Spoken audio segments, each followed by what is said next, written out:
Nekia, who we're going to hear from, Christine Hussey, Sensa Dupree, Ron Waddy. Oh, Ron's It's on the going to be phone. so much fun. Others are going to join in when they're done classes and various things. But Benz, let's go, man. There's nobody, no first question, and nobody to introduce other than us.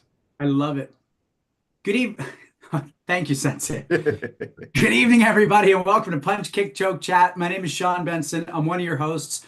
I just got more nervous than I ever have been on this show because of something Sensei Suino just said, which is it's 5 years. We're going to get into all of that, but the first thing I want to do is introduce all the co-hosts. Normally, we take a sec to do that, but tonight is a 5-year anniversary host chat. And I want to start with Robert Schlumsky. You don't see his face enough. We say it's because he's too pretty, but the reality is he runs so much of the behind the scenes, hosts a lot of the meetings. This show, we were just talking about it. I don't think we could get this up and running without his expertise and everything he donates. And he doesn't necessarily get to benefit from being on camera the way we do, because I think we all enjoy it. So, Sensei Robert Schlumsky, Sensei Randy Dauphin, who's been my teacher for 30 years, best friend, brother, Sensei Nicholas Suino, who has basically, become family through being our sword teacher, our judo teacher, doing karate with us. And none of us are here without Hanshi Gary Legacy, who started this club back in 1971. And well, we're all here because of him and the intros he's made. So we're going to get into who each other is as the show goes. But if you've been here at any part in this 5 years, you've got a bit of an idea. And if not, I just want to say, normally I say this a bit later, but if you're watching on the Zoom call, throw those questions in. There's a good chance we may not get to them because we're going to have so many surprise guests, etc. But we would still love them. And if you're watching on YouTube in real time, get fighting with each other in the comments, hit subscribe, hit like, and same on the podcast. If you're listening, we're so glad you've been here for this ride. 5 years ain't nothing, and we're going to go for at least another five. So let me throw it over to you, Sensei Dauphin. That's always how we do it, even when we have a guest for the intro. And what's going on with you tonight? Like I said, I just taught self-defense to 27 grade six kids from Columbia, which was a blast. I'm so excited that it's our 5-year anniversary show. Um, I can believe it's 5 years, but I also can't believe it's 5 years. And maybe we should step back just really quick we were just before we started recording, we were talking about how we started all this. It was during the pandemic, and we were seeking a way to keep our community together and connected. And in my mind, it was about riding in the back seat of a car, as I often did with Sense of Legacy, when he would have somebody else with him. And I'd just sit in the back seat and listen while they were talking, and I learned so much. And so the podcast kind of sprung out from that. And the first time we did it, again, Sense of Legacy was the linchpin because we were all like, if he doesn't want to do it, we're not going to do this. And he didn't really want to do it at first until we were doing this test thing where I was in his garage and he was at his kitchen table and said Svino was somewhere and Sean was somewhere and Robert was recording all this. He just said he has the recording somewhere. And we did it all. And then in the end, Sense Legacy said, oh yeah, I guess that's not so bad. We can do this. And then that was it. That's and if you don't know, we kind of duped you in the first 3 episodes because Sense Svino was number one episode. Do you want to talk about that, Sense Svino, how we duped everybody? I was going to say, yeah, do we share that trade secret? Yeah, let's share it. Why not? 5 years. Well, it'd be interesting to hear your perspective on it since I was We the planned it all. interviewee, right? Yeah, but we had planned before that you would be the first interviewee, and then at the end of the interview, we would ask you to join us as like, as one of the like hosts. the audience plant who's actually part of the deal. Right. That was yeah, I think in show business, right? All things are okay as long as the story's good. And that's a good story. So at least it's good for me, and I think it's good for everybody we've met over the last 5 years. What a great experience this has been from that craziness to today. All the people we've met, gotten to know on the show, and then run into all over the place, trained with. Holy crap! It's turned into something maybe much bigger than we even thought it would at the beginning. Well, Sense of Legacy. What about you? Like, what are your thoughts on 5 years and what's the show done for you, or what do you like about it? Well, it's done a lot for me. It's um, besides meeting a lot of new people and making friends and even once in a while going somewhere and somebody say to us like, "Hey, I know you guys," you know, that thing. That's always nice. And they like the show, and they said you learn a lot. And for myself, I sort of opened my mind more to people doing different arts. Um, I still I still have my own idea on that, but I appreciate everyone else doing whatever they want to do.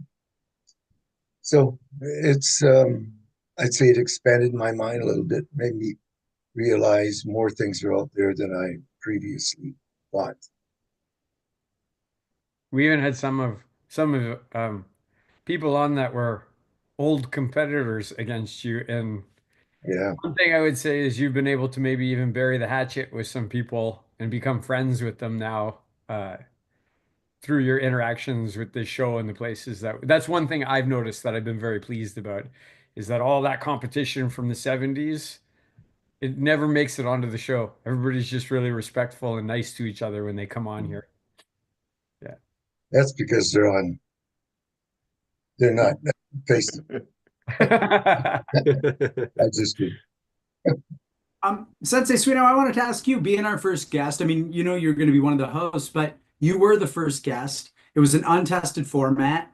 And like, how did that feel? And then when you think of today, like not necessarily where we've come as a group of people who've gotten to do World Martial Arts Live, et cetera, but when you think of sitting there, we're making up these 10 questions the day before, now they've become a bit of a thing, you know, how did you enjoy it and how did it feel? And like, just any perspectives on day one? Yeah. Well, it's super fun. Listen, I like talking to all you guys anyway. Whether it's in a dojo or at a restaurant after training.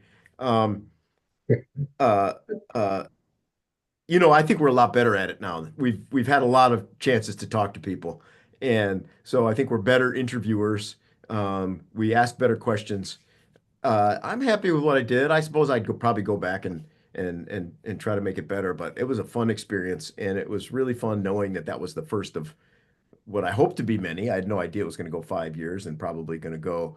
I mean, I don't foresee it ending for any reason at this point. Um, yeah, I have to go back and watch that episode honestly now, and reflect on how it compares to what we do. When you're in the moment and when you're answering questions, it's harder to pay attention to how the experience is. But for me, super fun. It felt like the beginning of something, and it was.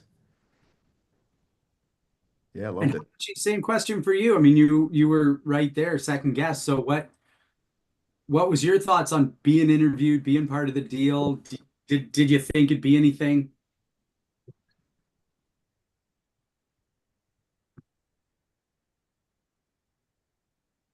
Who was that? Hanshin Legacy. I'm sorry, I missed the whole thing because my I had to move my seat. Oh, that's okay. I was just asking you the same question as Sensei Suino about, you know, being that second guest on a brand new show. Now you're familiar with it. We didn't even know what it was. I Still felt has about the same, really. still You has the know, most views, by the way. Still has his show still has the most views. Ah, damn it.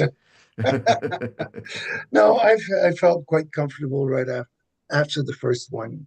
Usually it's before everything that you get a bit nervous, but during the thing I was fine. What I was thinking though is that we should all redo the 10 questions sometime on a host chat just to see if we give the same answers. We have an idea about that sensitive. We're going to do something with the 10 questions for sure. Yeah, Do a micro series where we all get to answer them in depth, just us. One question, go around. yeah, Another episode, next question, go around. It's going to be fun. yeah. Sensei Dauphin, you wanted to say a little something before we bring on our first, super guest. Yeah, I want to say a couple of things about Robert. Sensei Shumsky, he's a huge part of my life. He does a lot of things for the dojo in Kitchener and a lot of things for Legacy Shore overall. This show does not happen. Like we're all talking about all this stuff, but if you don't know, Like I've watched him go from kindergarten, and he invited me to his PhD defense where I saw him graduate. So I've got to see him have his first girlfriend, get married, have kids, get a PhD, start his own company. If you don't know, he's a super nice human being, super intelligent human being, super smart human being, and he'll kick your ass 10 ways from Tuesday if you bug him. Like he's super good at martial arts.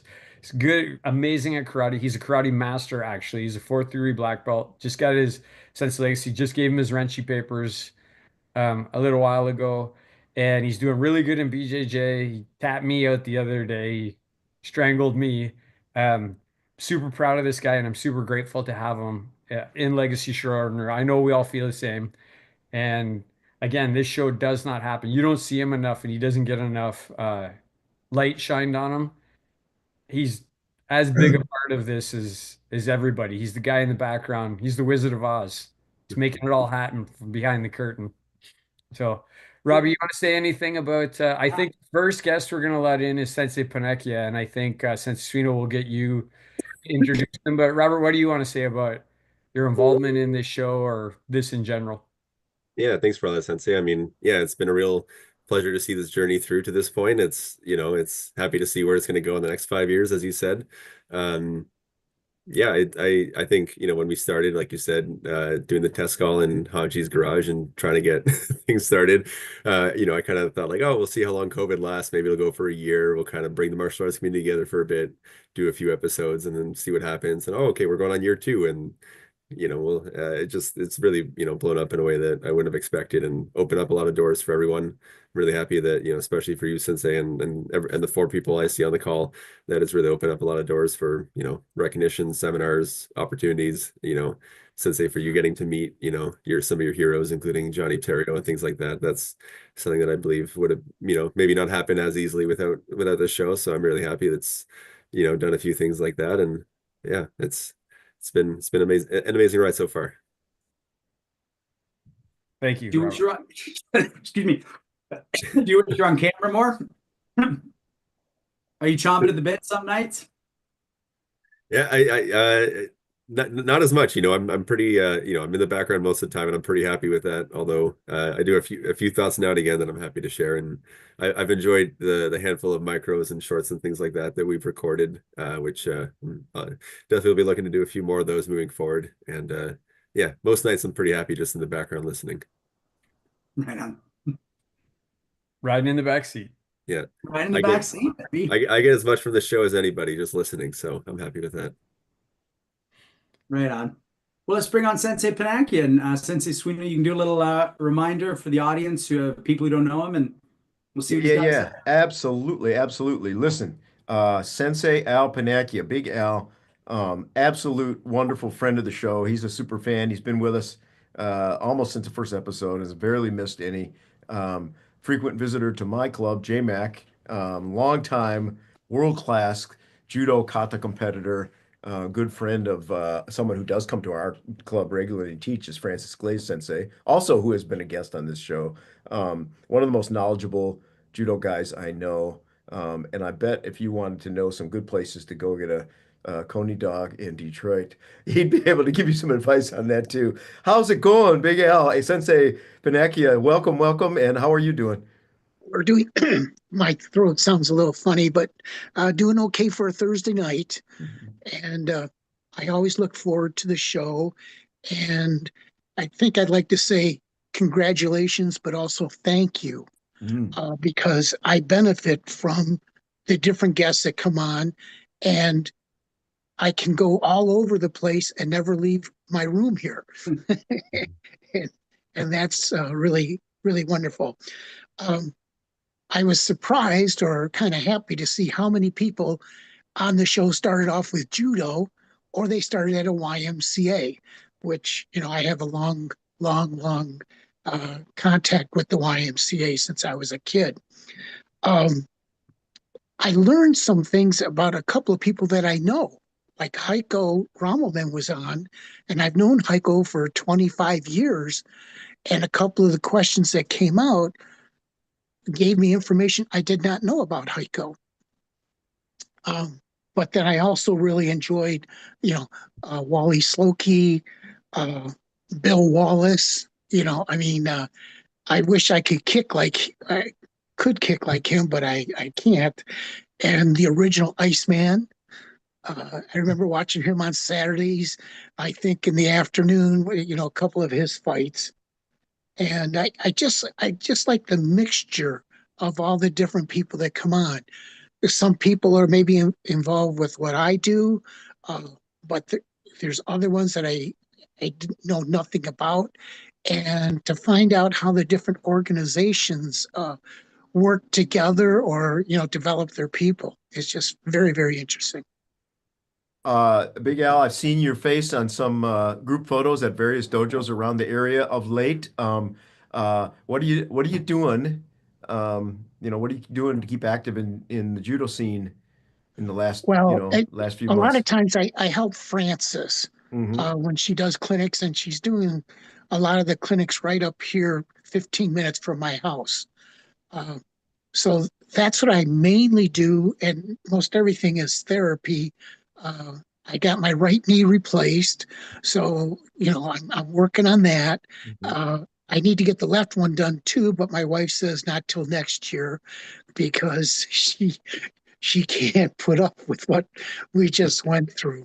Uh, So I work out at the Y every day. I do things in the water.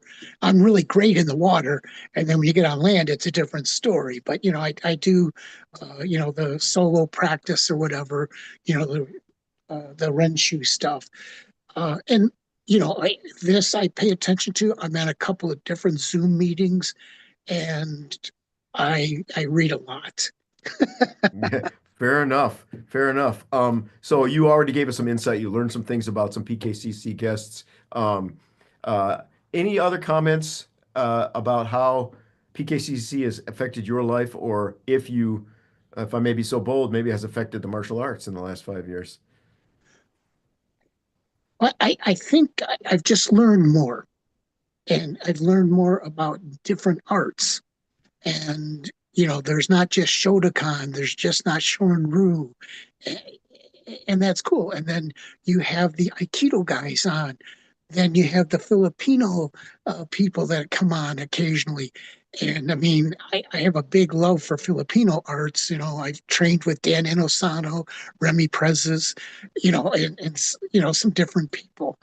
And the one jujitsu guy from Livonia, after he was on the show, a couple of weeks later, I was at that dojo to see Eric Paulson, and Eric goes, "Come here," and he goes, "Look at these charts on the wall. Do you know what these are?" And it's their different katas. And I go, "I don't know exactly what they are, but I know that guy was just on the show." That's cool, man. Yeah. And I feel like a lot of us who follow the show, on the show, go to these events, we've developed this community, certainly in the eastern half of North America, hopefully in a much broader sense. Listen, Big Al, Sensei Panecchia, thank you so much for being a great fan, for being with us from the early days, and for all you do for the martial art of judo. I don't think you get the recognition you deserve, and you're a blessing to our show. Thank you so much for coming on. Yeah, the one comment I'd make is it's a little hard trying to understand the Canadian language, but I kind of worked through that. Well, thank you. On that note, Thank God his camera. Congratulations and thanks, thank you Sensei. again. Thank you so Thanks, much. Sensei Panecchia. Lucky that Sensei Sereno is fluent in Canadian. He can translate for us, for all our American fans. I've been studying for a long time. Hey, Sean, what do you think about Sensei Panecchia? The thing for me is that he actually said a lot of something about meeting people he doesn't know or people he knew and didn't know anything about, right? So the name comes up in our superfan, the name comes up in our superfan list, and it's just nice to see. And then we have him on as a guest, and he blows open my sense of that time and also the way he's trained. And like he said, that whole wide judo thing. And then with Francis, who came on, Sensei, it's he just sort of fully exemplified in who he is, but also what he said about the show. What I think is one of the best things about the show is not just people like him, but being a person like him. And I actually want to steal a bit from what Robert said before. Like, I'm hosting on the nights I'm on very actively. But as you all know, because I say it so often, I'm also sitting back and just going, wow, I can't believe how much I'm learning. This is a free martial arts lesson every week. So honestly, the best thing I can say is he just embodies that both as what we call a super fan and as a friend of the show by having been a guest. 100%. I don't think the show would be the same if his name didn't pop up in the guest list. I'd be like, okay, time for the show to not happen anymore. Right. Mhm. So we got a new friend who's going to come say hi. Sensei Dupree, I think, is gonna be coming in next. Amazing. You want to say a little something about them? Yeah, I mean, Sensei Dupree and I, we corresponded, but the first time I think we actually talked to each other was at, are we letting him in? Or we're not letting him in? First time we corresponded was at the Canadian Black Belt Hall of Fame. And I can't remember if it was when Sensei Copeland was being inducted or Sensei Frank Clayton, one of them, but just what a nice human being. Like he I think I don't remember who it might have been you with me, Sean, but he pulled us aside and very heartfelt said how much the show meant to him and how much it was doing for the community and how much he valued everything we were doing. Um, and for me, it was very touching. Like when somebody expresses that to you, sometimes we don't understand the impact that we're making for people. Hey, Sensitive Dupree, and then Sensitive Dupree made that really clear to us. And if you can do that for one person, the show is worth it, right? If you can do something like this for even one person, then the show is worth it. How you doing tonight, Sensitive Dupree? Doing well, thank you. How's the weather up in Montreal? It's a little on the cold side right now, but we're going to have an amazing week next week because temperatures are going to be up there like it's summer instead of just spring. So it should be interesting. And what comments or thoughts do you have about the show, Sensitive Dupree, or what do you want to say, or what memories do you have? Well, I could take up your whole hour and a half just with that, but I'll try not to. Um, Basically, I've told you all that I think what you've done is historic. I think it's going to go down in history. I mean, the people you've had on your show, amazing list of people. I mean, my mind is completely blown by the names of some of the people you've had on here. And I would like to say that if you don't have a permanent record, because I know it's online and all that sort of stuff, but it definitely has to go on to some sort of media to safeguard that. And if you need help to get that media, I'm willing to donate to get that done. So especially to Robert, I mean, the number of episodes is what, 200 episodes or Yeah, Yeah, slightly more? this is 201, not counting a few micros and stuff. Yeah. Right. So I mean, the number of episodes to stock it and keep it somewhere to safeguard it, because like I said, this is history. You'll need a lot of storage, right? You, Yep. you So must be talking to Robert. He's the only one that would know how many terabytes. Seriously, I was just well, like, well, okay. do I need to say something right Robert, I'm actually a certified Cisco guy, so I've been working with networks and all this sort of stuff. I've been certified in IBM, Microsoft, all this stuff for a long time. So, like I said, if you need some assistance, but especially for the storage, I'm willing to donate money so you get that storage, or even buy it for you, for that matter, so that we have a permanent record safeguarded somewhere. Yeah. Send the Thank you, Sensei money. Dupree. Send the money, Sensei. We're gonna Personally, use that he storage. Bought personally, the right? storage. 100% is not going for tequila, I promise. Well, speaking of tequila, you do know that the Black Belt Hall of Fame, like I said, is in Montreal this year. Mm. In October, right?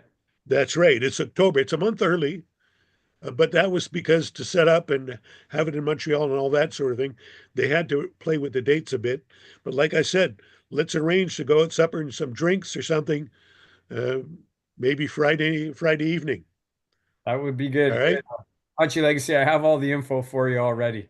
I have a great suggestions that the tickets to a Montreal game would be nice. We'll Well, send you the money. Just get yeah, but I don't know if they're going to be playing at that point. But anyway, October. They start in October. Yeah. yeah, it could be. But again, it's historic. I think that what you've done just amazing. I mean, even from the first episode I saw, it blew my mind. I said I got to watch this on a regular basis. I'm glad it's online because I can see the episodes I missed now. So it's fantastic from that point of view. Um, the thing that's surprising, like Sensei Panakia said, I've learned things about my colleagues, like Jean Frenet, that I didn't know. And I actually met Jean Frenet over 40 years ago. So to find out things now, it's like, what? Oh, wow. Okay. Uh, so it's also the variety of guests that you've had on. And again, not limited to one single martial art. So I love that approach. I think that um, if I go back to when I was first exposed to martial arts and the way people thought, I think I mentioned this when we had our episode, is that there was a lot of this, oh, if it's not here, it's no good, it's not good quality or whatever. It's not our stuff. And then you roll it all these years, and now people are talking about MMA, cross training, doing this, doing that. And, and the attitude has really changed and opened up. And I am all for that. Because even when I was in those organizations, I didn't talk about what I was doing outside of them. So I mean, I was exposed to all sorts of arts from the very beginning, and I ran out and got acquainted with as many as I could. That was my philosophy. But again, the variety of people you have on here, and I hope it continues. I hope we get even more variety. I think it's fantastic. Okay. I think all in all that I can't believe it's 5 years already. Yeah. Incredible. But the fact that you mentioned, this started really because of this whole COVID thing, and people, well, we can't necessarily meet all these people personally, whatever. But obviously things have changed somewhat. I know for me, not that much because I'd retired from regular work prior to when you guys came on. So from that point of view, that really hasn't changed for me. But really, the whole aspect of there was so much lockdown, especially here in Quebec. They even had a curfew running at one point where people weren't allowed to be out about after a certain hour, which was crazy, treating us like children. But now, that we're allowed to get back and do this stuff, I mean, we have to profit from it and maybe even make up for the lost time if we can. That's my point of view. Any guests, Dupree Sensei, that we haven't had on that you think should be on our hit list? If I can, I would definitely suggest, I think Lauren Bernard has been on here. he has. Gilles Dufour, somebody who's got a lot of history and is well known by the martial arts community in Quebec. Gilles Dufour would be a good guest. Robert's typing right now. I can well, see. I'm not sure how good his English is though. So I guess I'd have to ask. Well, And I'll make a short list. I'll just give it some thought. thank you, Sensei. And Panekia Sensei said he can't understand Canadian, so Suino Sensei has to. Please translate. Yeah. But if we have somebody French on, Sean or Sensei Legacy can translate because they speak French. So Yes. Between the two of us, we can make it work. Good. Such a pleasure to see you, Sensei. Thanks for coming to say hi. Wonderful. Salute to all of Yes. you. thank Bye you. now. Thank you. Salud. Thank you. What a nice man, eh? Yeah, nice guy. You've known him for like quite a long time, right, Sensei Legacy? Yes. Yeah. Do you I remember just where you ran into him first? Pardon me? Do you remember where you ran into him first? What I circles were don't you in? like to. A lot of my past, like 50 years ago, is a bit vague. But as soon as you see somebody, you know them, but you can't really put your finger on where you met them. Right. it's interesting. We've got the sort of the faces of the show. We've got the folks that help us in the background, and now for the first time we have the Punch Kick Choke Chat Tequila Fund, thanks to Sensei Dupree, and I'm really happy about that. It's my pleasure right now to introduce Sensei Sam Letsky. He's a member of the Canadian Black Belt Hall of Fame, started training back in 1967 at the Japanese Canadian Cultural Center, training under Samura. And I just want to welcome him to the show and just start chatting with him because he's another one who's just been a stalwart fan, a stalwart friend of the program, as I like to say. So let's bring on Sensei Sam Letsky.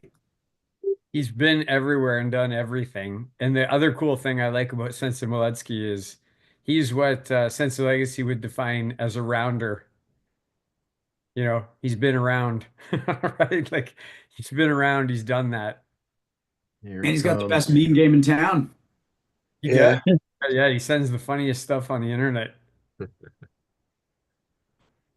All right. Okay. Oh, We can I hear don't you, know. Sensei. There There he you is. are. There Can we you go. hear me? Hey, Hey. you see me? Where am I? Oh yeah. We can hear you, Hey, Hanson. there I am. There All he is. right. Now Uh, let's see. Um, How you doing, Sensei Miletsky?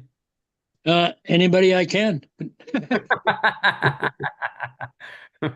Anyways, yeah, I'm just trying to get I've got this on a stupid stand, and it's my phone. Oh, I just hit that. All right, there we go. I think I can see myself. Well, Yeah, I really appreciate number one, the fact that you guys have taken the time to get together and create something that hopefully will last and become a legacy, not just in the name, but in real time for all martial artists, especially being Canadians. We tend to mind our own business and not pump ourselves up and boast. But we in Canada we have a lot of good, quite excellent martial artists from all types of disciplines. So when you guys decided to put this package together, uh, it just one of the things that made me think, you know what, this has got to be one of the most important things in modern history to record that kind of idea and get it out there and just constantly invite interesting people to share their lifestyle or their martial art through their lifestyle and share it with everybody. And I commend you guys. Brilliant. 5 years. I can't believe it myself. 5 years, I was a lot younger. you helped us too, Sensei Miletsky. You Yeah. introduced us to Sensei Fagan, who we had on, who's a friend of yours. And that was a really good episode. We enjoyed that as we did your episode as well. Thank you. Yeah, he's my brother from another mother. Do you, in your episode, we'll ask you the question, Sensei Miletsky, that how'd you feel about your episode? Were you feeling nervous at all when you came on, or were you just chill? Do you remember? Yours was one of the, I think yours was in the first year. So, um, Yeah, I'm. No, I was just honored. It was just like, oh, okay, yeah. Well, I never had that experience before, and then later on, I ended up with uh, um, uh, Karate Canucks. Um, uh, what's his name there? Charles Charles. Band, Yeah, Charles Banfield. Yeah, and eventually, I thought, well, there's two platforms that are trying to encourage the development of sharing knowledge through this Zoom stuff, and I really enjoy it. I wasn't nervous. I was just, I just thought it was brilliant. You know, it's interesting when you say about Charles Banfield because I remember when, I don't know, we did like 3 or 4 episodes and then all of a sudden he did an episode and then I got this flood of messaging saying, "Oh, somebody's copying you, somebody," and like it was this real competitive vibe and I was like, I don't care. Like, this is great, right? And I contacted him right away and I said, "Hey, congratulations on doing your podcast, man. Like, let me know if I can ever collaborate with you or if we can help you." And Mhm. people might not know that Banfield Sensei and us, he often will say, "Hey, can you get this guest for me?" And we'll be like, "Yeah, no problem." And we'll reach out to him and say, "Hey, there's another podcast," and vice versa. You know, we'll reach out to him and we'll be like, "Hey, you had this person on. Can you get them to come on our podcast?" So he's a really nice person doing a really good job, and it's really good to collaborate with him. Yeah, yeah, I enjoyed his company, and he had some good questions too. And yeah, it again, like I say, initially, you guys created this format. He had the same idea, uh, and then we just hope that in the future it continues on, and again for another 5 years or 10 years, whoever. But if people are watching and they know somebody that's really excellent in their field of martial arts, they should recommend something to you. And I hope that eventually you get to meet them, on the chat. Thanks so much, Sensei Malesky. I don't know what else to say. Thank you so much for supporting the show so much. It's always nice to see you pop up on the screen and watching. One thing that's a huge compliment is when Maletsky Sensei is a very accomplished martial artist. And when people like that are finding value in the show and logging in, that's a true testament to what we're doing, I think. Yeah, 100%. I honestly believe that you guys are on the right track. And same with Charles.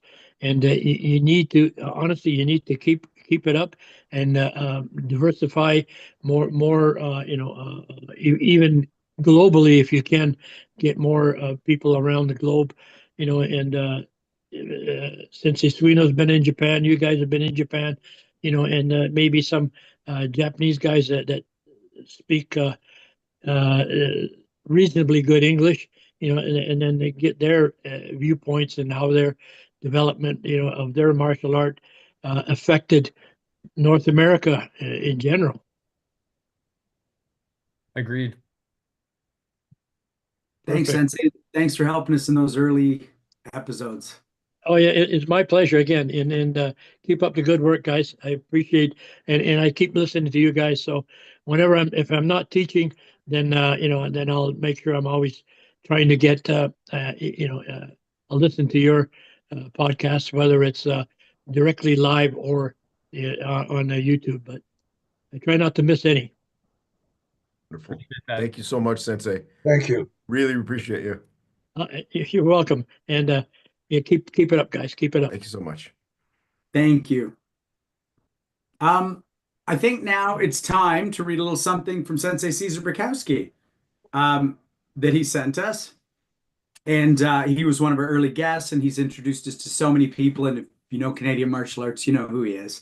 Heartfelt congratulations on the Monument broadcast. Dear friends and respected colleagues, I hope this message finds you well. Regrettably, I will not be able to join you in person this evening due to my Kabuto class and day in preparation. However, I want to take a moment to share my thoughts and extend my heartfelt congratulations on this monumental broadcast. You have created a much needed forum and educational platform showcasing individuals who are true martial artists, each with their own remarkable accomplishments and enduring human struggles. The honesty, sincerity, and insight you provide truly embody the essence of PKCC. I'm genuinely grateful for your rich contributions. Warm regards, Caesar. P.S. I often catch the show on YouTube. It makes for great listening during my car rides. Aside from the sheer thank you, Sensei Bukowski, I love what he said about the enduring human struggles. And maybe we can just take 2 seconds to talk about that. And Robert, I know you had some people you wanted to mention tonight who've been on the show and maybe aren't with us anymore. And before we get to that, one of the biggest lessons I've gotten from this show, because a lot of the guests are older than me, is there's the martial arts aspect, but there's the life aspect. And there's the human struggles, whether it's a sick loved one or a guest who's been sick and fought through it. And, let me just throw it to you, Sensei. So, like, what's your take on what the show's illuminated about the struggles off the mats? Well, one of the things that comes to mind right away is the struggles that people had when they were young. Often that's something that associated, that led them into the dojo, right? We had a lot of guys and folks that have been on the show that maybe had a less than ideal childhood. There were some folks that wandered and ended up in front of a dojo. Uh, and so many of us had confidence troubles or weren't fit, or maybe things at home were a little rocky, and somehow we found ourselves in the dojo, and that's a real common story. Um, and as it turns out, there's no instant fix for that, but a lifetime in martial arts, or at least a minimum of 30 years in the martial arts, Right? will change that arc, right? It will make you more physically confident. It will build you a society of people, of like-minded people to hang out with. And then you are on that train with your trials and tribulations longer, but you go from a place of need eventually to a place of service. And that's the story that's being told over and over again. Uh, I'm really grateful to have been a part of it. Once you hit 30 years, Sense Legacy moves your name over to the not a quitter list. You should, yeah, yeah. If you ever get the fortune, and if you go there once, since Hanshi has to kill you, but if you go to Hanshi's basement, he's got the giant board with all the names on wood panels hanging in there, and there's one side of the room is huge, and then there's a line, and the line says "not a quitter," and there's only a few people on that other side of the line. Let's before we talk to our next guest, Hanshi Legacy, I want to go to you. You threw that out one day. You said 30 years, you're not serious about it. If you haven't hit that, you're a quitter. Do you stand by that? That's become one of the like quotes of the show. Yes, I do. And that um, came to me through Sensei Sandoval, where he gave me certain things that you should go through, them being 10 years each. And then at that time, you had um, committed to and created a good base for your martial art. And so it takes at least 30 years, just like anything else. Someone said to me one time, it's you can't quit. I was thinking of, at my age now, I'm gonna be like 80 next year.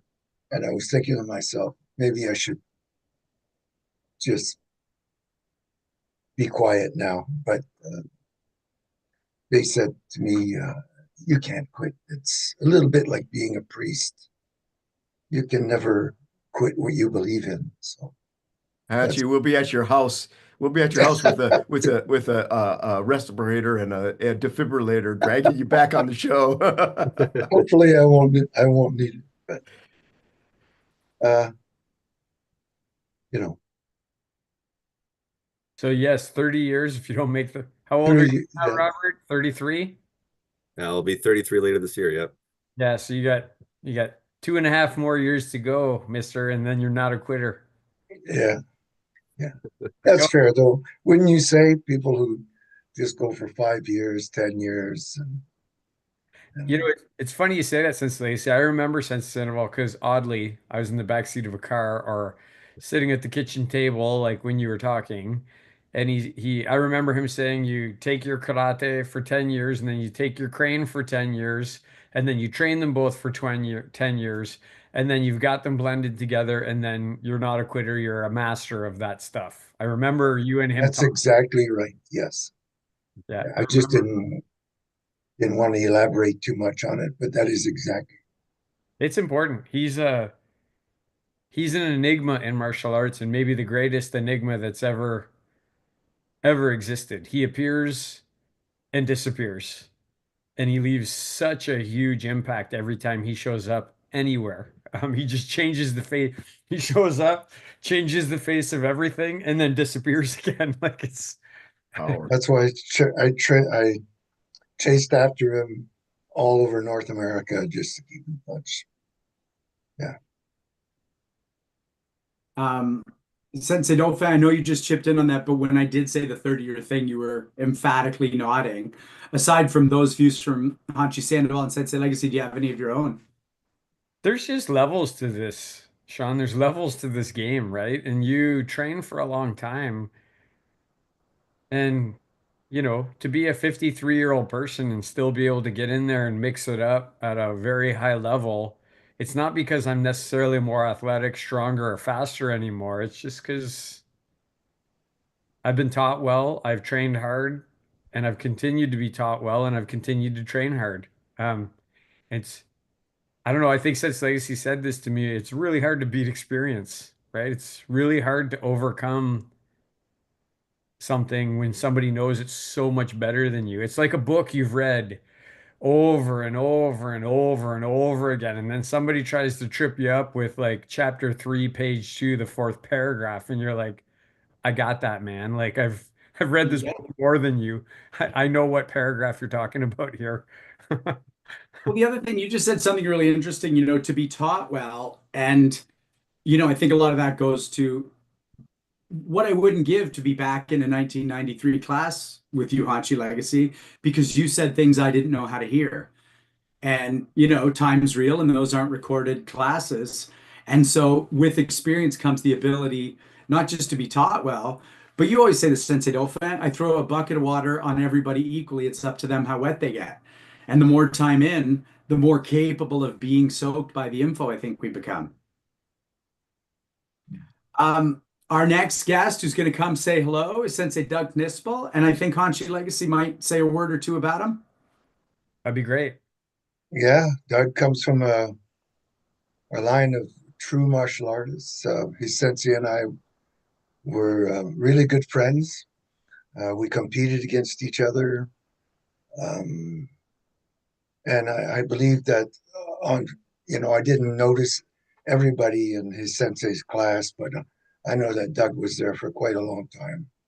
And he comes to my White Crane classes at camp. And I know he's a well-respected martial artist. I remember, Still, still, um, still being a student, where a lot of people get older and they don't want to be students. They want to be the person who knows it all without actually knowing it all. So if you if you're a student, and like I said before, student is the best title of all because it will earn you all the other titles. When you run into somebody like that, you'll never catch up. I remember Sensei when we first saw Kanispel Sensei, we were at the Silent Tiger tournament, and he went out. We were standing back along the wall, and he went out and did his bow kata, and like the whole room was like. And then you bumped me and said, "Go get him and bring him over here. I want to talk to him." That was like, I don't know, like 25 years ago or something like that. Mhm. Yeah, Hi, he's Sensei. How are you? Not too bad, guys. How are you? Awesome. Lovely to have you with us, and thanks for putting the gi on for us. Oh, I just finished classes, so I'm just off the mats, fresh. So, congratulations on 5 years, guys. That's an amazing achievement, right? You guys, you look back at the work you guys have done, right? The people who are no longer with us, and you probably captured some last thoughts from some of the great pioneers of martial arts in not only Canada but North America, right? I think of folks like Merriman Sensei and Hein Sensei, right? I think you guys have done amazing work. I've been privileged to be a guest more than once. We did the initial guest shot, and then I came back for a mini episode, and I thought I think diversifying like that has been a really great thing. I think you guys do a really powerful service to our martial arts community. It's been a privilege to listen every week, and I've learned so much just by listening to the quality of the guests you have. And the other thing is you treat everyone with such respect, and I think that's a great thing. Viewpoints are respected, and It's just it's been a great experience for the last 5 years. And you look at friendships that have grown and forged, and for a guy like me, I mean, it's great to have seniors just forging friendships with Legacy Hanshi and Suino Sensei and Dauphin and yourself, all of you, right? You guys have been amazing to me, considering. I mean, I lost my sensei almost 3 years ago now, so it's nice to be able to get out there and train with high quality martial artists who. And this show has helped to sort of forge that friendship even further. So, thank you very much, guys, and congratulations on the great work, and I hope it continues. We're planning on it. And if you don't know, Sensei Kanispel comes all the time to our tournament. He's an amazing center referee. Um, his dad gave us huge compliment this year. Yeah. Mhm. You restored his faith in good tournaments. That's for sure. He had a brilliant time there, and he'll be there next year for sure.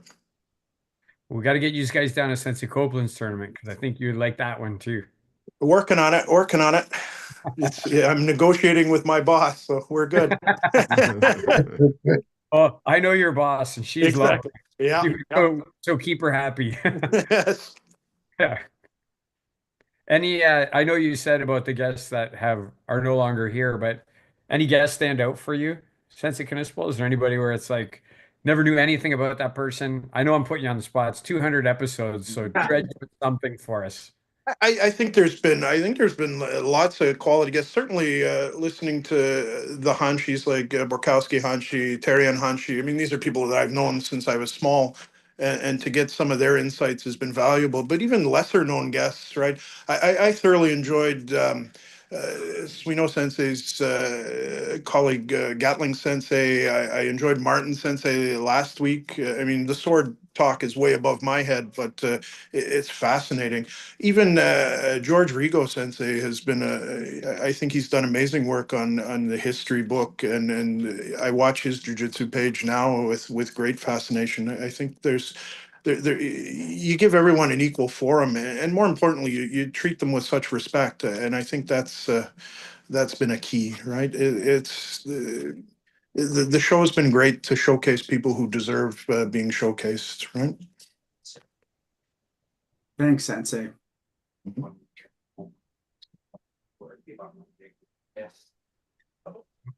Oh. Sorry, I got students wandering out at the same time. In any case, I won't take too much of your time, guys. I appreciate being on, and again, congratulations on 5 years. This has been it's been a heck of a ride, and I look forward to. I'll be seeing at least two of you in a couple weeks in Richmond Hill, so it'll be great.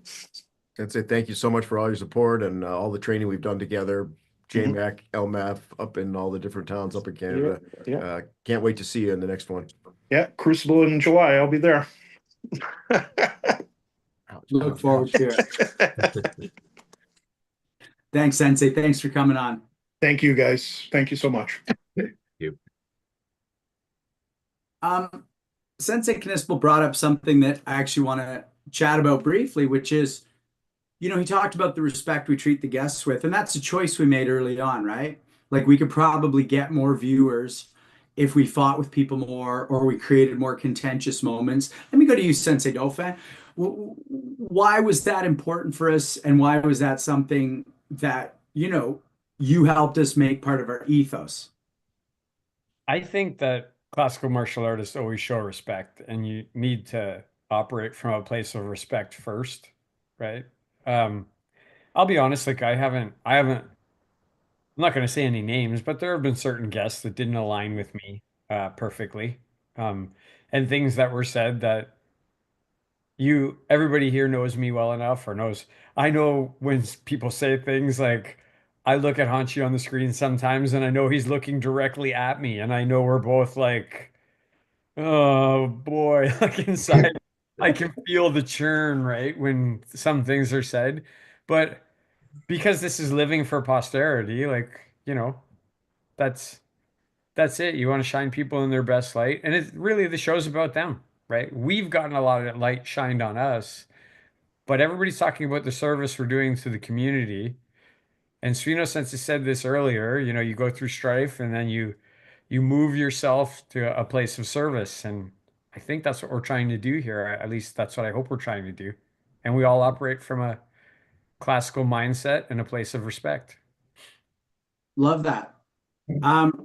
Robert, what's your take on that?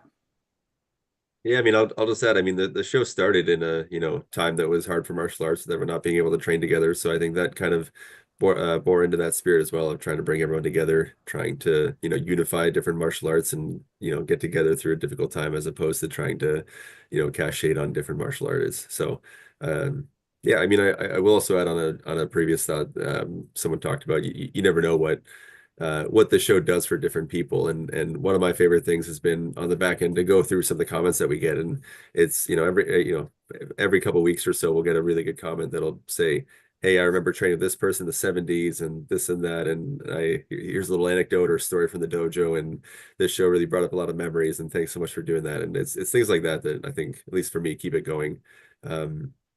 Yeah, just yeah, like we said, we never know what this show really does for people, but it's really great when people reach out and share those anecdotes and share what it means to them to kind of relive those memories and potentially reconnect with people. And you know, if you don't mind, there's a comment from Christian that I want to make sure we get into the show as well, which is we'll always be thankful for the show. It inspired me to go back to karate to myself, listening to people talk about martial arts and their views. I still go back to various episodes and I'm looking for inspiration or home, which yeah, that's awesome. Thanks. I will say also, I like the comment, Robert, but I want to do something a little lighter. One thing that nobody will ever know or see about this show is the text messages or the group chat. That will never be revealed to anybody except for this group of people in Punch Kick Choke chat. Everything's very respectful, by the way. It is. Everybody who's watching, get your mind out of the gutter. It's all very.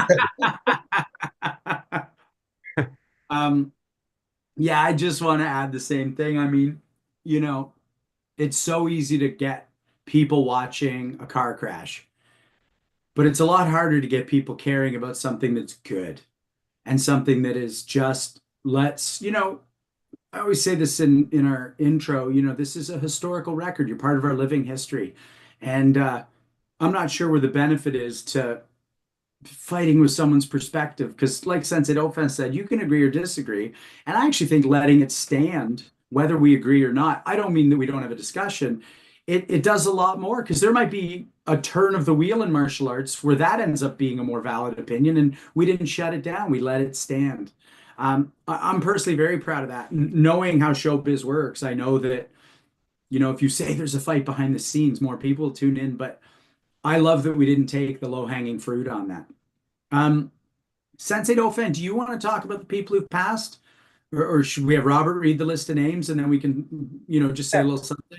Robert can say the names and then we can all maybe chip in on that. And then I'd like to go to Hanchitarian is in the waiting room. And I'd like to go to him next if that's amazing. Yeah. I mean, the people that are on this list, Angel Lemus, Chuck Merriman, Billy Hines, Fumio Demora, and Richard Norton most recently.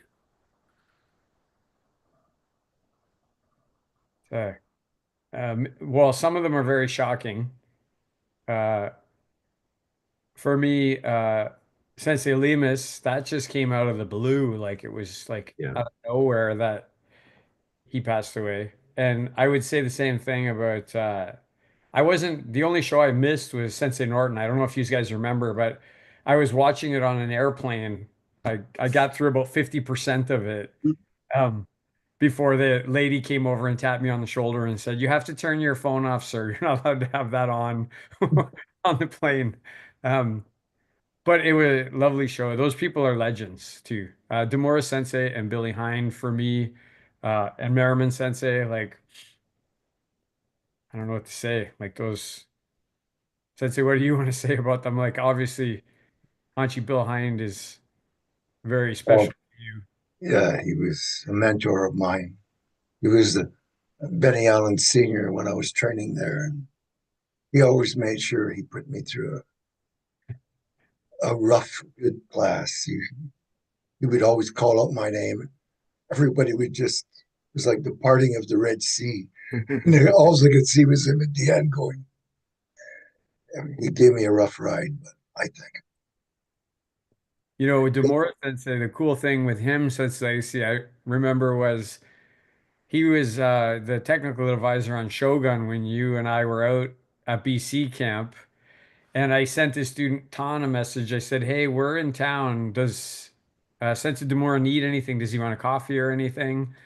And we got a message back that said, "Demora Sensei says the production crew take really good care of him, but he wants you to come to his hotel tonight and hang around." And we got to go to Demora Sensei's hotel and we sat there with him. He showed us pictures of him fighting tigers. Mostly he talked to you and him and Sydney talked about fishing because he loves salmon fishing. So the three of you talked a lot about fishing. And yeah, it was just really cool experience. Yeah, Wonderful.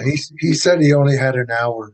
He said I only have about an hour because he was on this dialysis machine, and an hour and a half through an hour and three quarters later, we couldn't stop him from talking because we talked about fishing and we didn't talk to him about martial arts. We just got to know him, what he liked and everything. And I think he found that a bit refreshing because, it's like eating ice cream. You can get sick of it sometimes.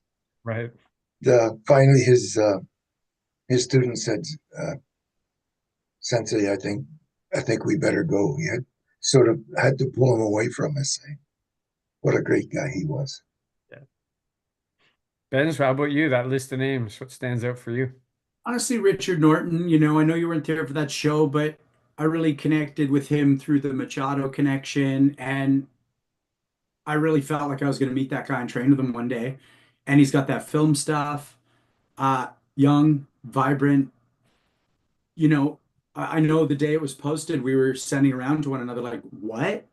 Uh, there's some older people we've had on the show who maybe weren't in the best health, and you thought, yeah, like we're really lucky to have had them here. With Richard Norton, it's like I'm gonna end up in Australia one day. We're gonna do the stuff. We're gonna hit the mats. He's gonna give me a brutal time on the mat. Uh, it was a shocking thing just because of his age and his vitality to me, and also just such a delightful episode. I mean, I don't just love the film guys, but yeah, we do know a little something about how those sets work and how that weird circus life works. And I felt really connected to him and sad when I heard of his passing. Suino Sensei? Yeah, all those guys. I mean, we're so grateful. I'm so grateful to have talked to them. Uh, uh, I had a lot of stuff going on with Sensei Lemus before he died. He was publisher of a martial arts magazine.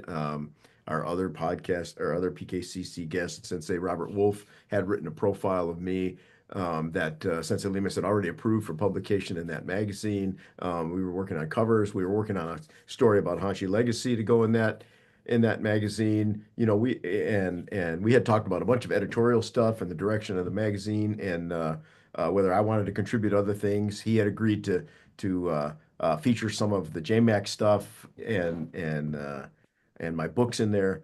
So we had I don't know, a year and a half or so of projects and relationship building leading up to that. And it was really like a month before my profile was, and I don't really care about that. My profile didn't come out, but the fact that we weren't able to bring that project to a conclusion together kind of made me sad. And I know the whole martial arts world, everybody that ever dealt with him had huge amount of respect for that guy It's and all funny. the. Me, he was unknown. But then when we had him on and you could tell he wasn't just talking the talk. He's a real serious martial artist, loved karate. Like obviously he loved karate, so he went up a number of notches in my book. Right? Mhm. So, Mhm. yeah. Yeah, What yeah. about you? Those names? You were in the back seat listening? Who did you ask, Robert? I missed Yeah, I that. wanted Yeah. to know if Robert had any comments about any of those names. Yeah, I mean, speaking of Lima Sensei, the thing that stands out for me with him is that after the show and after our test call and all that stuff, he reached out to me and said, "Hey, I saw you. What's this hair and hydrologic company thing? What are you doing with that?" And he just took an interest. Said his wife was a marine biologist, so we had a few emails back and forth, and his email basically said, "It's really impressive that you're doing this and that, and starting a company and doing this, and you do martial arts. Like, if you ever need support with the graphic design side, just let me know." And I just, yeah, that was very touching in a way that, sometimes you speak to some guests and, people are grateful for the test call and then that, they move on and that's it. But yeah, he really, seemed like he really cared, reached out, offered help, just had a genuine connection. And so that was really great. I do want to mention his 1 Minute Bunk Guy YouTube channel still exists online. Speaking of preserving history, and I still look at it from time to time if I'm looking at, some different bunk guy I want to try out or look for ideas. So check that out as well. Um, One other thought I'll share is I think it might have been the second year or so of PKCC, maybe the third. I forget the timeline exactly, but we were looking at which guests do we want to bring back when we were kind of looking at repeat guests. And I had Sensei Chuck Merriman at the top of my list of wanting to bring him back on. And then a couple of months later, that wasn't an option anymore. So just, yeah, it reminds you that, things happen fast, life is short. And I'm grateful that we at least had him on the show the one time. Another guy that he did things none of us had to do. That guy left his family in Connecticut and moved to New York because he wanted to do karate. And then Yeah, yeah. eventually shipped them back out there with him. Like, I mean, and then we have people who are like, oh, there was a train and I couldn't make it to class, so I turned around and went home. Right? Right? Yeah. Like, Benz, we gotta let Hunchitarian in here. Do it, and I can't wait to hear your intro. Yeah, this show and Hunchitarian have a very like special connection because one, when Sense Legacy got inducted into the Canadian Black Belt Hall of Fame, that's when we started talking. I know Sense Legacy knew him for decades before. They were friends for decades before. Yeah, Robert, it's Hunchies. That's him, plural. Thank you. But they were friends for decades. But when Sense Legacy went into the Canadian Black Belt Hall of Fame, we became friends through an errant bank transfer and started talking to each other. And then we started doing Punch Kick Choke Chat, and Hunchitarian came on. Then we started talking about different projects. And I don't know if people remember this little known event that we did together called World Martial Arts Live. We did this thing where we had 96 instructors over 24 hours in like 30 something countries and raised so much money that helped so many dojos. And that's the one thing I learned about Hunchitarian is he just wants to help everybody. He wants to put people together. He wants events where people meet each other and they can train really hard. He makes so many memories for so many people and he opens so many doors for so many people. I just absolutely love Hunchitarian. And he's one of those guys that if he said, Randy, bring a shovel, I need a hole dug and don't ask any questions, I'd say, where do you want me to be, Hunchitarian? I'm going to be there with a shovel. Okay, so that's my big introduction for Hunchitarian. Hunchy, how you doing tonight? And what do you think about Punch Kick Choke Chat and what we're doing? You're a big part of it. Well, first of all, I'm doing good. And Randy, I don't need the shovel just yet, but I'll keep it in mind maybe someday, and I might call you, and that day may never come, I just want to say that I met you guys. First of all, I knew Anchi Gary Legacy from way back when we were young, foolish, and having fun on the mat and training hard and fighting and whatnot. And then I got a taste of PKCC. And I mentioned this about 2-3 years ago, and I mentioned it to everybody. You guys, what you've done, all the gratitude goes back to all of you at PKCC for capturing a lot of the Canadian martial art history, some of the American history, and now some of the European history, and it just keeps going. I look at,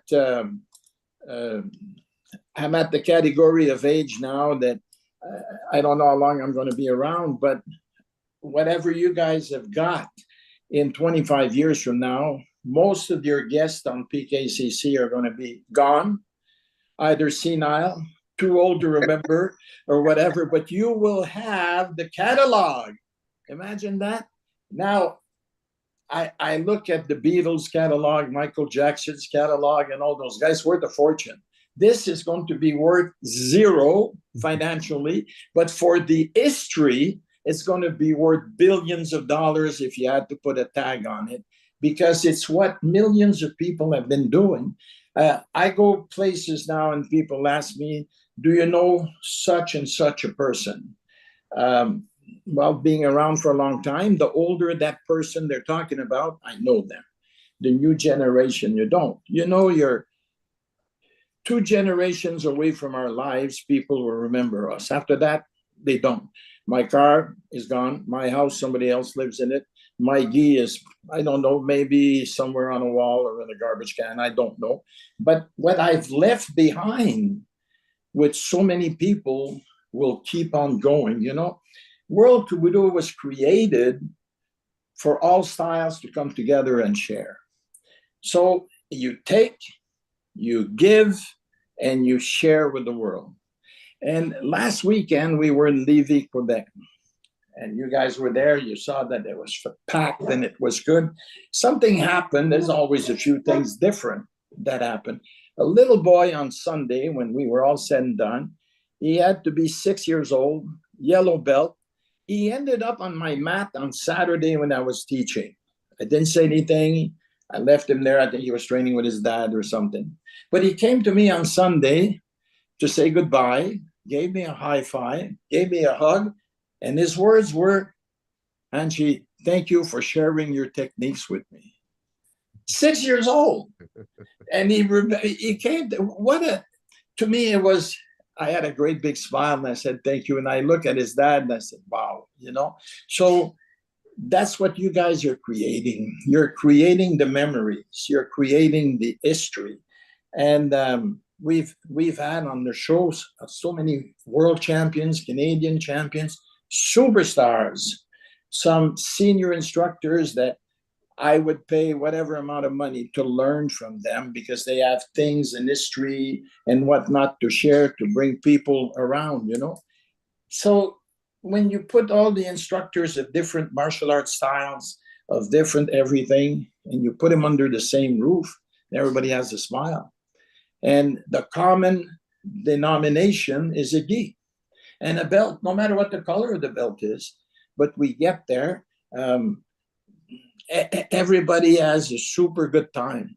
We finish Lévis in 2 weeks. I'm gone and I'm in Baden, Austria, because there's something cooking out there. It's brewing, and we want to make good things and big things happen over there. And Alain say, I got to tie him down there. He's gone all the time. He came back Tuesday from Lévis. Tomorrow he's flying to Germany. And then he said, I come back Monday, and then I go back to Germany. And it's like, it's crazy. And he's going to be 67.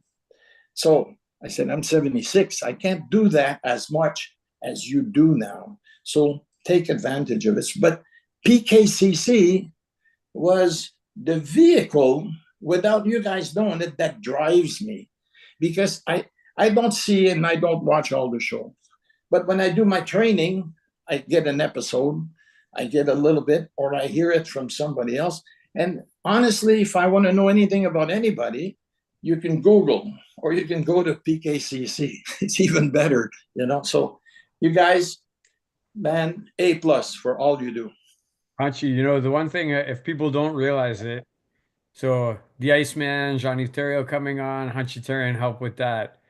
Bernie Ledesseur, Hanchi Terrian. Ben Ledesseur, Hanchi Terrian. Bill Superfoot Wallace, Hanchi Terrian. Whenever we're stuck for a guest, I'm like, I know somebody.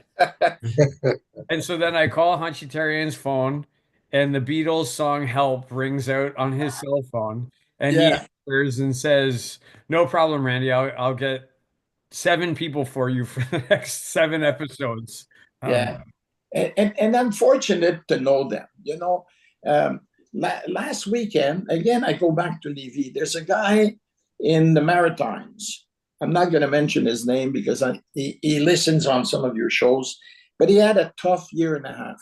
His father passed away, his mother passed away, and his brother passed away. Cancer, cancer, cancer. 3 in a year and a half. He was gone, nothing else. I'm done. I convinced him to come to Lévis. His wife came to see me after the show on Saturday night. He was sitting behind me and he had a great big smile. And she said, you just gave him hope in life to get back on the mat. And he sent me a note yesterday saying, Thank you, Angie. I'm back training. So I do that because I wanted him to come back, but he's going to pass this forward. And knowing a lot of people is great. Loving a lot of people is fantastic. And together, what a band. You know what I mean? We're a hell of an orchestra. It's called the Martial Arts Blues. And we are pretty good. So you're always welcome. You need something, call, I'm there. Thanks so much, Hanshi. Thanks for coming on tonight too. I know you had something before and you rushed to get here to be able to help us, and we appreciate it. It's worth it. And remember, I love what I do, and I do what I love. And you know who told me that? I was in Montreal, and it was Martin Quentin.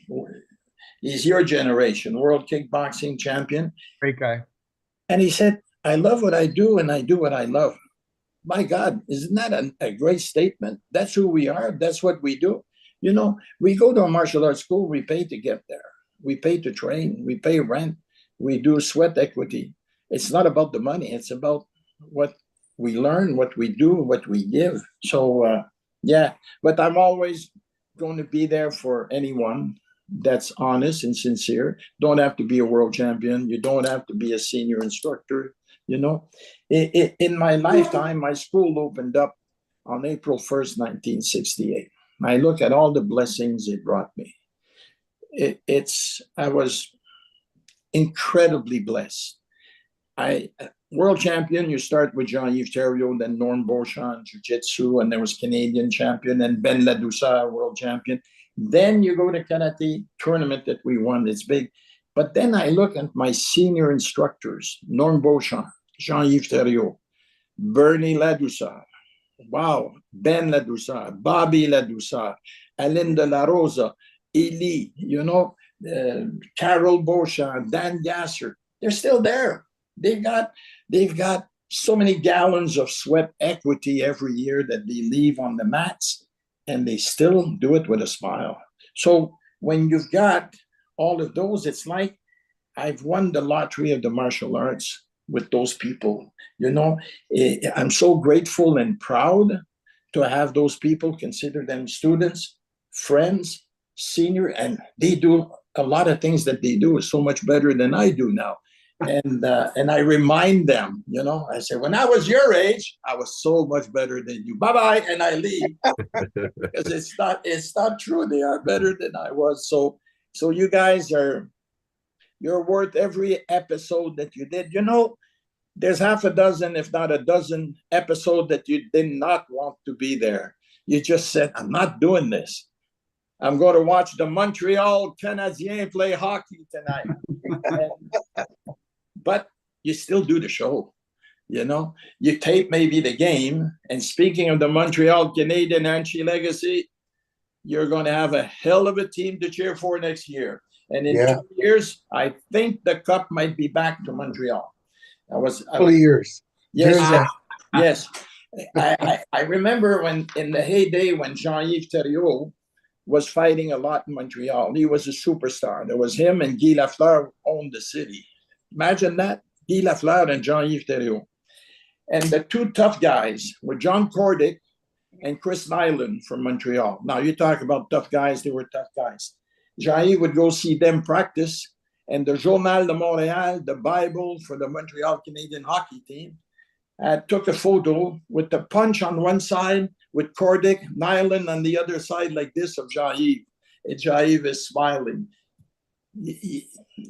This gives martial arts one heck of a smile, you know, because in Montreal, for those that don't know, the Montreal Canadian is bigger than religion and beer and anything else in Montreal. So it means that what we do in martial arts is as good, as important as our national sport, which is hockey.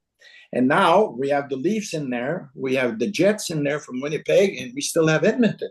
So Canadians are still in the running. In the martial arts, if I list everybody we've got now, Anchi Gary, there's a lot behind us. So we're pretty good. We can go fishing now and watch them do their thing and be pleased with all they do. So it's good. It's good. Thank you, Hanshi Therrien. We're going to have to say good evening and thank you again for all you've done for us and move on to our last two guests. go ahead, because if you keep me here, we'll have episode for another year. I'll be talking, right? So Merci, mon ami. I love you guys. Whatever you do, keep doing it. We're there for a lifetime, not a long time in our case, but a lifetime for many other people. Merci. Thank you. Gracias. Thank you. Well, my friends, fantastic. Hanshi Terry has done so much for us and just such a great guest. It's really hard to explain. I mean, we don't have time to get into it, but even the World Martial Arts Live, which was such a well, let's get on to our last two guests, and then maybe we'll have time to talk about that. But it was such a pivotal event during COVID, and the help he gave us with his knowledge of capital conquest. Why don't we bring on Sensei Wadi right now? Love that guy. I think it was at Capital Conquest. He honored me by coming on my mat and doing some fighting, and then he sent me a message after and said, um, "Do you kick like your daughters?" And I said, "No, I don't kick like Cheyenne and Sydney. No, I do not." How you doing, Sensei Wadi? Thank you. Very Hi, fine. Sensei. Hey, Sensei. First of all, congratulations on your 5 years. It's a wonderful show. I enjoy watching it. I haven't seen it from the day one, but what I have seen, I've really enjoyed. One thing I've noticed is a lot of your guests have started in the martial arts young compared to myself and a few. Some I've noticed have come up from families like your daughters have, and which is nice to see continue. And what I've learned from it is listening to other people and listening to their style, watching their talk about their styles. I'm Shotokan, that's all I've ever practiced. And there's so much yet that I got to learn on it that I'm just sticking with the one style. But it is interesting watching and hearing other styles.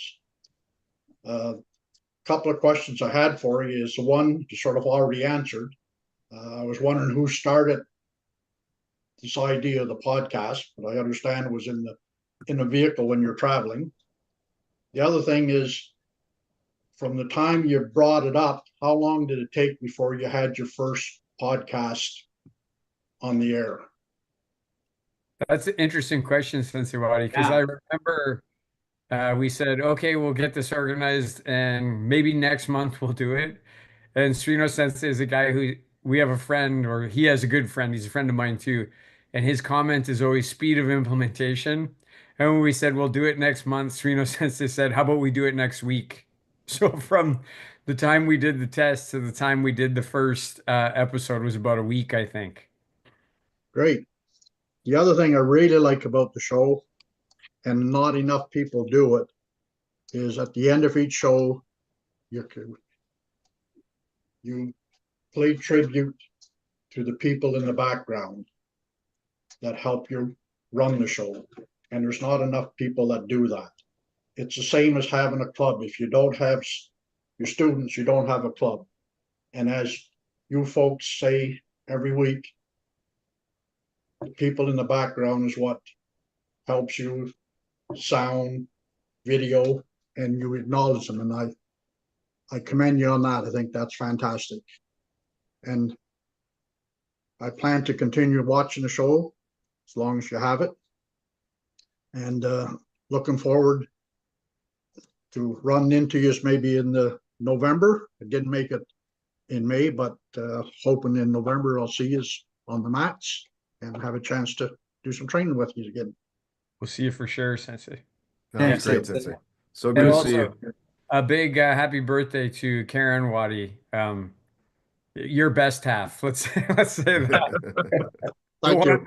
The one who we do a favor for her because she said that we get you out of her hair for an hour and a half every Thursday. She gets a break from you. This is true. Thank you. Thank you Thanks so for much, coming Sensei. on, Sensei. Thank you, See you Sensei. soon.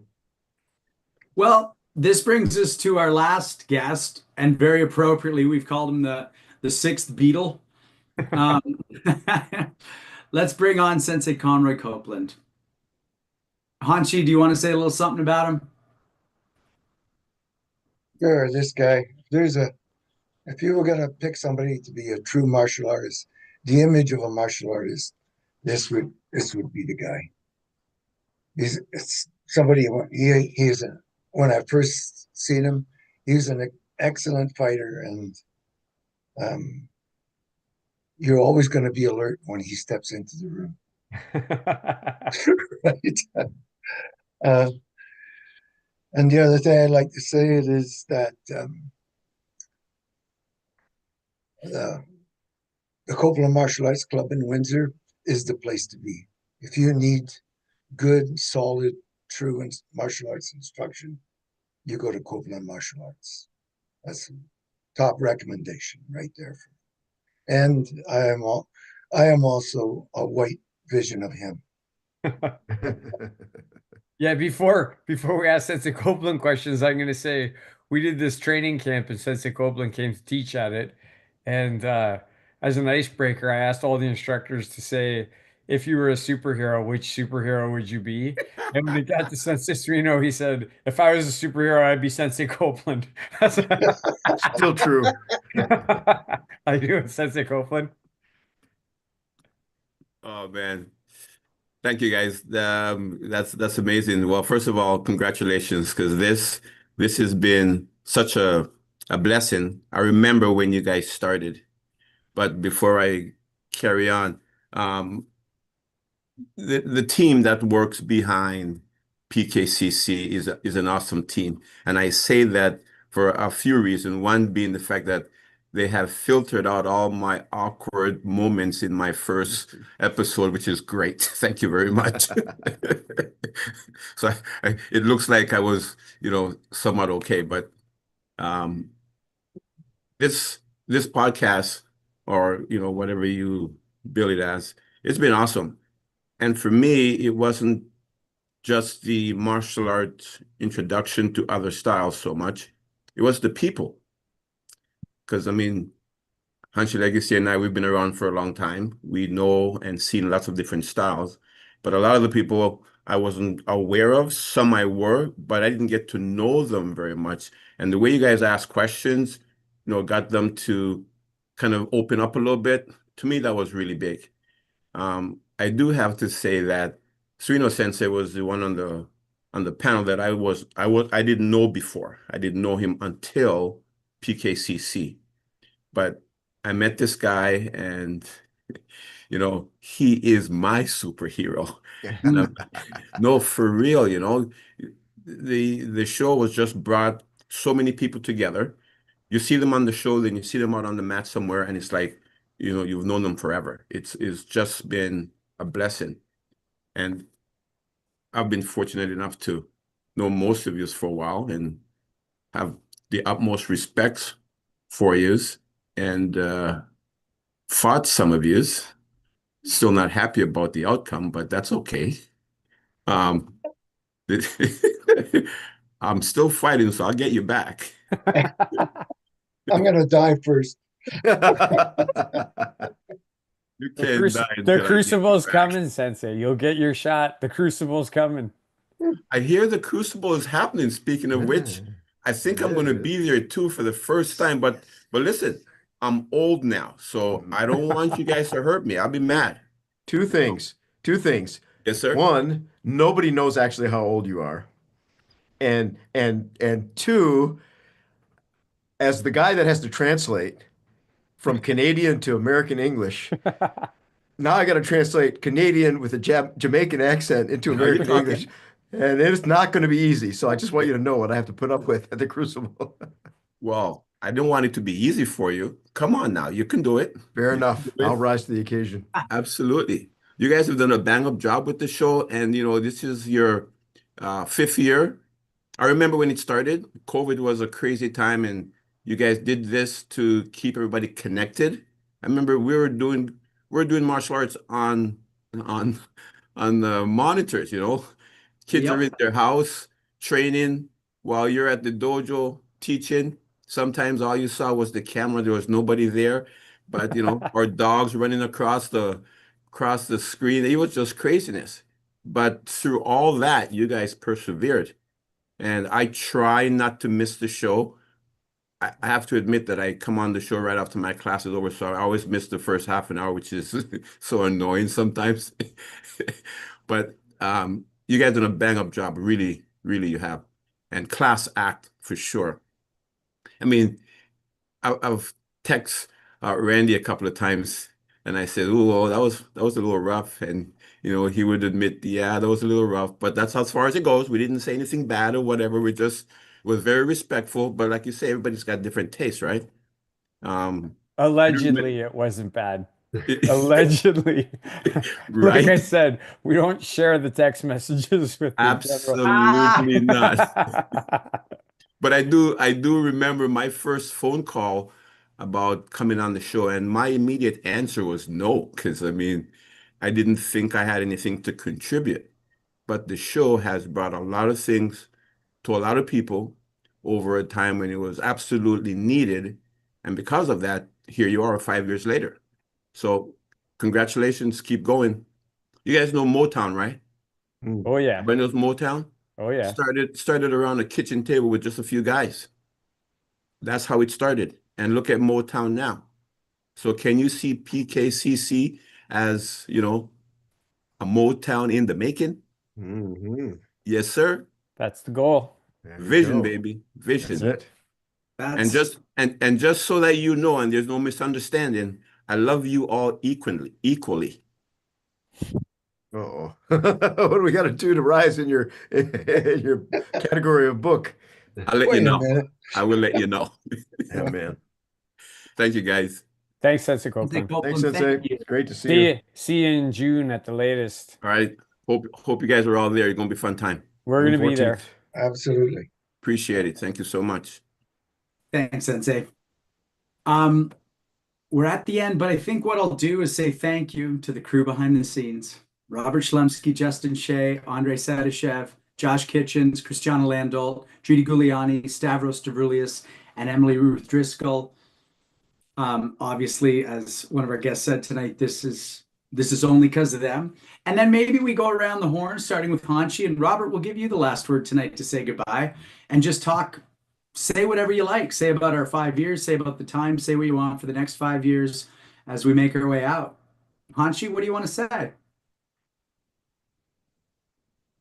Um, I appreciate everything as well. Like, we all learn from the different people. You know, we're actually just watching it as well as putting it on, right?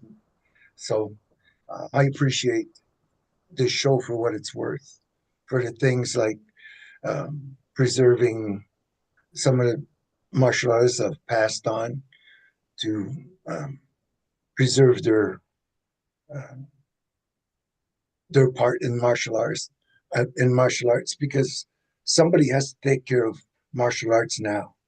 Before us and after us, it's somebody else's job. But right now, I think we're looking after that fairly well, and I appreciated being with us. You know, us. As partners going through this, because we actually work out pretty good together. And thanks for that. Thank you, Hanshi. Sensei Suino? Yeah, thanks to you guys, man. It has changed. It's changed my Thursday nights in incalculable ways. This is so much part of my life. It's changed my martial arts trajectory and enriched the lives of so many people. I'm really grateful for it, and I'm really looking forward to the next 5 years when we make some changes to the show. We probably evolve. We get maybe some new kinds of guests on. The format is always evolving. Hang on to your hat. If the last 5 years was good, the next 5 years is going to be way, way better. Thanks, Sensei. Love that. Sensei Dofan? Yeah, from going into Sets Legacy's garage, he's on an iPad doing all this stuff to where we are now, it's on every platform, YouTube, you can find it everywhere, like it's all over the place. We have a nice website, www.punchkickchokechat.com. All of this stuff is really cool. I really am happy that we work together on the vision and we've documented all these things. I agree with Hunchitarian and Sensei Copeland and the people who have said it. Like it will live on beyond us, which is really cool. I like the fact that in the future, I like the fact that people were able to tell their story in their own words and not interpreted through another person, so that in the future people can say, that's not actually what it was. I just watched the podcast and Sensei Legacy said it was this. This is where he was born. This is where he fought. So those things are really, I value them and I'm really proud of them. But one of the things I'll say is there's never, like, I'm always excited when I get to go see Sensei Legacy. Like when I'm going to go down to train with him or watch a hockey game with him. And the Thursday nights, I'm always excited for his camera to come on before the show starts, a couple of jokes and a smile. It's just really good to keep spending more time with your sensei. And this has been valuable time. And I'm really proud to be doing this with Sensei Legacy. Thanks, Sensei. For me, there's three major things. One is the relationship with you four. I mean, we all know and love each other, but this just time in just deepens. And the consistency of the time in just deepens. And I can't say enough about that. The other is my relationships with the people on the show we've had as guests. I mean, I've been able to meet and have access and then form friendships and relationships with people I wouldn't have met and wouldn't be able to call a friend. And that's invaluable. And then the third one is what I always talk about, and I even said it tonight, is just the lessons. I mean, there's the history part, but there's the perspective part. And I just go, right. And sometimes it's from some of you. You say something and I go, I think I've heard them say that, but I never heard them say it that way, or I wasn't ready. And those three things, I just, yeah. And the last thing Sensei Suno said, hold on for the next 5 years. I mean, we just keep tightening the ship and we keep finding more interesting and new ways to meet people, and we'll keep bringing them to you. Robert, what do you want to say? And please say goodnight once you're done. Yeah, it's funny you say that. One of the most interesting things that I recall from the show is you saying something that you said on the show, which was that, you can spend 10 years doing nothing, or you can start now and you'll be 10 years into something, that time later. So it's never too late to get started on things. And I really appreciate that at the time.